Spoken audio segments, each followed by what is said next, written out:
நான் காலேஜ் படிச்சுட்டு இருக்கும்போது எனக்கு ஃப்ரெண்ட்ஸ் தான் உலகமே. ஃப்ரெண்ட்ஸ் மட்டும்தான். எங்கே போனாலும் சரி ஃப்ரெண்ட்ஸ் இல்லாமல் ஒரு இடத்துக்கு போகிறதே கிடையாது. ஈவன் நல்லதுக்கும் சரி கெட்டதுக்கும் சரி. சில முக்கியமான ஃப்ரெண்ட்ஸ் இருப்பாங்க சரியா, அவங்களாம் என்ன எதுவுமே எதிர்பார்க்காம நமக்கு என்ன தேவையோ சொந்த பையனை பார்த்துக்க மாதிரி பார்த்துப்பான். அந்த மாதிரி தான் முன்னாடிலாம் எல்லாருமே கூட இருந்தாங்க.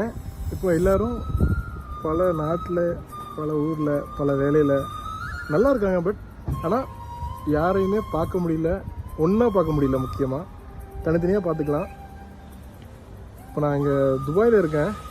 இங்கே துபாயில் யூஏயில் ஃப்ரெண்ட்ஸ் இருக்காங்க. அவங்களுக்கு கூட எல்லாரையும் ஒரே நாளில் பார்க்க முடியல. ஏன்னா எல்லோரும் பிஸி, ஒவ்வொருத்தரும் ஒரு வேலையில் பிஸியாக இருக்காங்க.